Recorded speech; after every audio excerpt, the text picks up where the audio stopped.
Hello, everyone. Hope everyone's doing well. I'm off early a little bit from work today because I took off at like 9 o'clock to go get my Jeep inspected, starting that big long process. And I went up to a place and he didn't have his code machine with him because the guy was out on the road with it. And he said, go to AutoZone and they'll reset it for you. Well, I go to AutoZone and they couldn't clear them all, and so the light was on. But I went ahead and drove 40 miles anyway. Came back to the garage, and he had his computer this time, and he cleared them all. And he said, "All right, you're gonna have to drive it now. You've got 4 codes on here, and it can only pass with 2, and some of them are reset after you drive." I'm like, okay, cool. So I drove another 40 miles on the freeway. I dodged 2 police were busy with people on either side of the road, one way. I turned around, the highway patrol had somebody pulled over again on the other side who wasn't messing with me. Cool. I go back to the shop. It's cleared 1 code, but it needs more. And I'm off driving again. Long story short, and this is a long story, I drove 130 miles today, and I'm down to like 1 code left. But I put 2 tanks of gas in, or really a half a tank of gas, filled it up twice. And I'm exhausted, man. I spent 4.5 hours just driving today. So when I got home, I had a package from my buddy Mike. Mike always sets me up with padlocks, and this time he sent me an email saying he was going to send kick cylinders. The reason why I got this is a Spyderco and Endura that I got here, and in the process of trying to fix my Jeep, I had a zip tie like this, and you can bypass zip ties. Just a FYI, if you want to reuse your zip tie and it's already clicked, usually you can't get that back. You just press in there. Well, guess what I was doing? I was trying to bypass this and managed to. I didn't bypass my finger. I got my finger pretty good. Sucker's sharp, man. It just a little poke, but man, that sucker went in like blood level in a pretty deep gash there. So that's what happens. You play with knives, but I was using it anyway.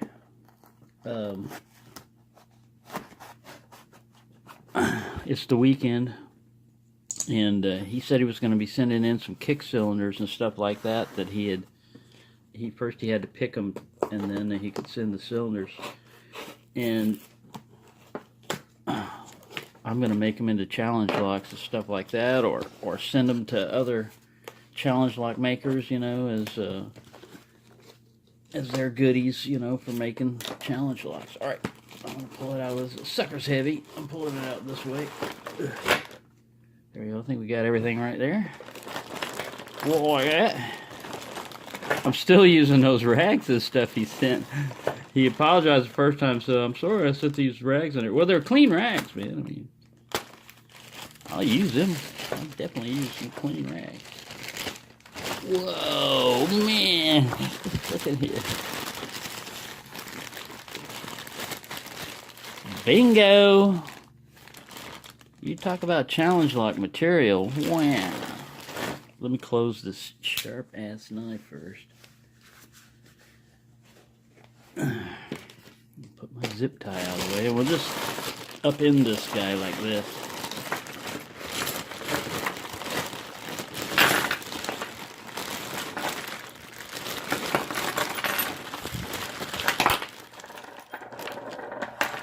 Go there, you. Some have keys and most don't, but that's all right.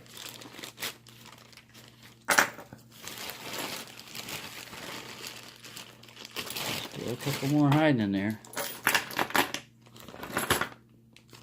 Oh, cool, man. Look at that. Some pretty cool knives there.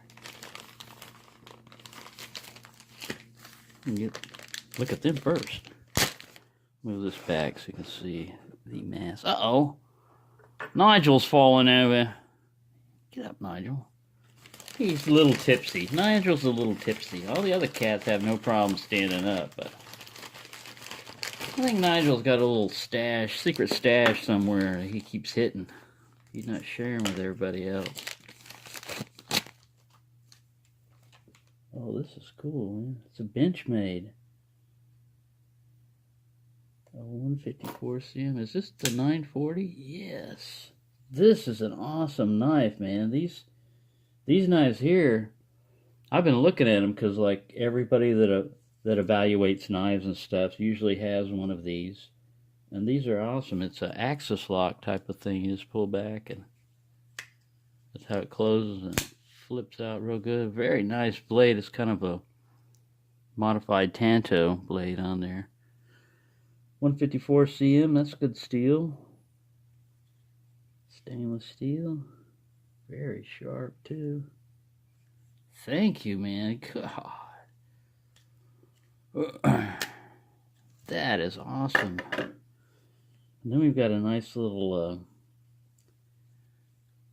these are like Stockman knives and stuff. Camellias. Camellia's a good brand. This is kind of a lock right here. One of the early brass-like liner lock type things. I think that's the locking mechanism. No, it just helps hold it in there, I guess. You need good fingernails for this one. A screwdriver tip and you sharpen the crap out of that guy. Thank you, man. These are great. Nice little pocket clip there, and it's a clip point blade.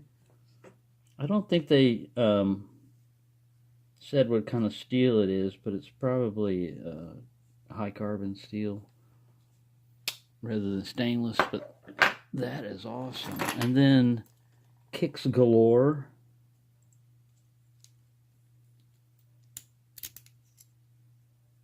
Pretty good bitting. 2 keys.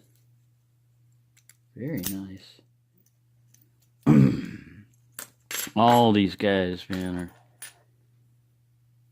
gonna be challenge lock time. I see me buying Schlage and Quickset type of keys, key blinks. I've got some, and I also take locks that already have, you know, that they come with 2 keys, you know, like a padlock or something like that comes with 2 keys, and if you're not using it, you might as well take that other key. And then if the bitting, this is not too bad of a bitting. That's kind of wicked there, that little high set number 1. But if you wanted to deepen this guy, you can't really raise them up, but you can always lower your cuts. And yeah, when I see you pick quick sets here in the United States, man, these things are incredibly easy to pick most of the time. And they're used everywhere. They're used on offices, they're used on doors, they're used everywhere. And there are no security pins in them. And it's amazing how easy you can get into them, even ones you've never picked before. You just, you go in there and quick sets they make excellent challenge locks, man, because then if you look at it, you think, it's just a quick set. You'd make that mistake one time with a challenge lock. If the challenge lock maker is good, which I haven't run into a bad challenge lock maker yet, even the beginners, man, they'll start off with their first one, and usually they'll throw a lot of effort into it. Like, uh-oh, they're only going to get better. But that's all the fun of it, challenging. Like I said, because otherwise, all you're dealing with is you go to the store and you buy one of these, and man, you can pick these in your sleep. I'd recommend those for people that are new to picking, you know, like in the United States and stuff.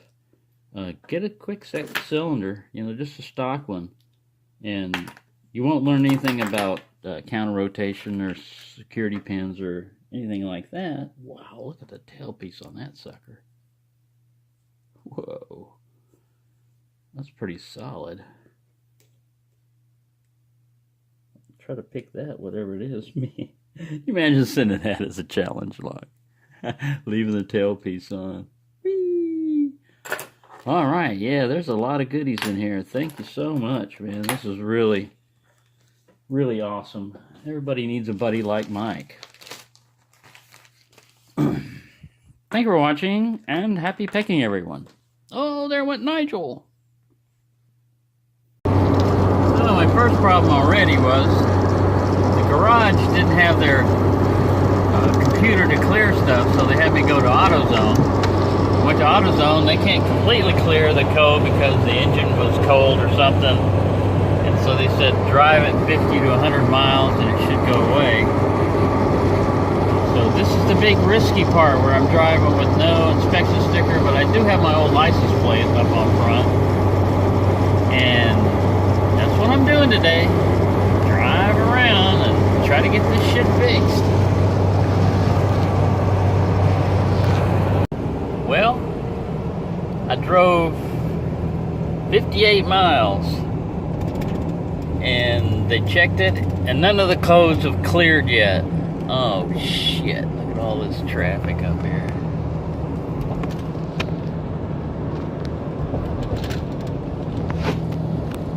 What the hell?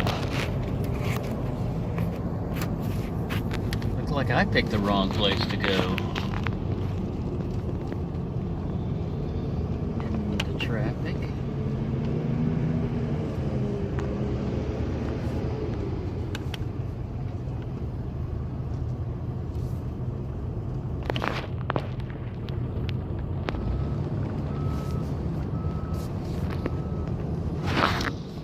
Welcome to Texas.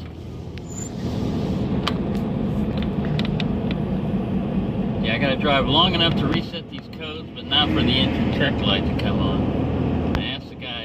He said sometimes it'll reset right away and sometimes it'll take quite a while. He's had one that took him 2 weeks. 2 weeks to reset. Mine are usually not that long, but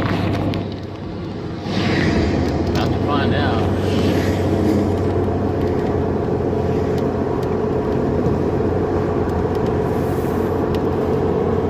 Anyway, that's what I'm up to. Driving and hoping for the best.